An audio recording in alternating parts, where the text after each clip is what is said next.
ನಮಸ್ಕಾರ ವೀಕ್ಷಕರೇ, HTV news ಕನ್ನಡಗೆ ಸ್ವಾಗತ. ನಾನು ಅದ್ವಿಕಾ.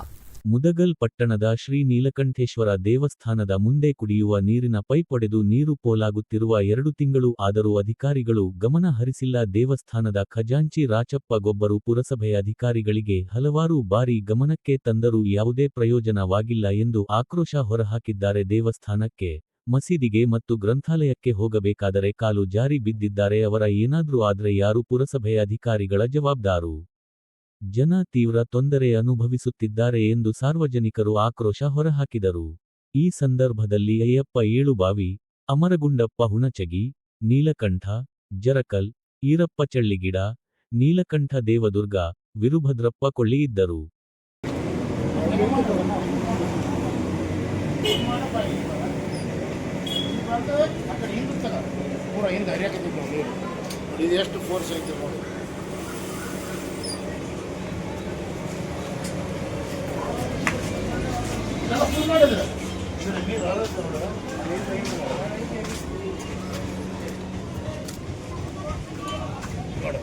ಗಟರ್ಕ ನೀರು ಗಟರ್ಕ ಬಿಡು ಲೈಬ್ರರಿ ಅಂತಾರೆ. ಇದು ಲೈಬ್ರರಿ ಶೂಟ್ ಮಾಡಿ ಲೈಬ್ರರಿ ಗಟರ್ಕ ಅಂತೇಳಿ ಗಮನಕ್ಕೆ ತಂದೀವಿ. ಯಾಕೆ ನಾನು ಅವಾಗ ಗಮನಕ್ಕೆ ತಂದೀನಿ.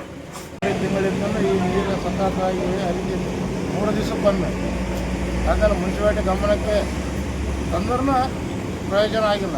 2 ತಿಂಗಳು ಹಾಕುವಂತು ನೀರು ಎಷ್ಟು 3 ತಾಸು ಗಟ್ಟಲೆ ಹರಿತಿದೆ ನೀರು. 2 ತಿಂಗಳಾತ್ರಿ? 2 ತಿಂಗಳಾತ? 2 ತಿಂಗಳು ಹಾಕಿದ್ದು. 2 ತಿಂಗಳು ಹಾಕಿದ್ದು ನೀರು ಬಿಟ್ಟ ಹಿಂಗೆ ಇರುತ್ತೆ. ನೀರು ಬಿಟ್ಟಾರೆ 3 ತಾಸು ಅಂದ್ರೆ ಕಂಟಿನ್ಯೂ ಹಿಂಗೆ ಹೋಗುತ್ತೆ. ಇಲ್ಲೇ ಮೊನ್ನೆ ಲಾಸ್ಟ್ ಈಗ 5-6 ದಿವಸದಿಂದ 3 ಜನ ಬಿದ್ದೀವಿ ಕಾಲ ಸ್ಲಿಪ್ ಹಾಕಿ. ಅದನ್ನು ಅವತ್ತ ವಿಡಿಯೋ ಮಾಡಿ ಅವ್ರಿಗೆ ಫೋಟೋ ಹಾಕಿ ನೀವು ವಾಟ್ಸಪ್ಪಿಗೆ. ಅವ್ರೇನಂದ್ರೆ ತಡ್ರಿ ಹಬ್ಬ ಐತೆ, ಹಬ್ಬ ಮುಗಿದ್ಮೇಲೆ ಮಾಡ್ತೀವಿ, ಎಸ್ಎನ್ ಸೇರ್ದಂತಂದು. ಎಸ್ಎನ್ ಸೇರ್ದಾರೆ ಇರಲಿ, ಮುಂಚೆವಾಡಿದಾರೆ ಇರಲಿ, ಅದನ್ನು ಮಾಡಿ ಈ ಥರ ನೀರು ಪೋಲಾಗತ್ತೆ ನಾವು ಗಮನಕ್ಕೆ ತರಬೇಕು. ಜನರಿಗೆ ಎಷ್ಟು ತೊಂದರೆ ಆಯ್ತು ನೋಡ್ರಿ. ಎಲ್ಲರೂ ಇಲ್ಲ ಗಟರ್ಗೆ ನೀರು 3 ತಾಸು ಗಟ್ಟಲೆ ನೀರು ಹೋಗುತ್ತೆ. ಒಂದು ವಾಡಿಗೆ ಬೇಕಾದಷ್ಟು ನೀರು ಇಲ್ಲಿ ಪೋಲಾಗುತ್ತೆ. ತಮ್ಮ ಹೆಸರು? ಹೆಸರು ರಾಜಪ್ಪ. ಇವತ್ತಿನ HTV ನ್ಯೂಸ್ ಕನ್ನಡ, ರಾಯಚೂರು ಜಿಲ್ಲೆ ಲಿಂಗಸೂಗೂರು ತಾಲೂಕು.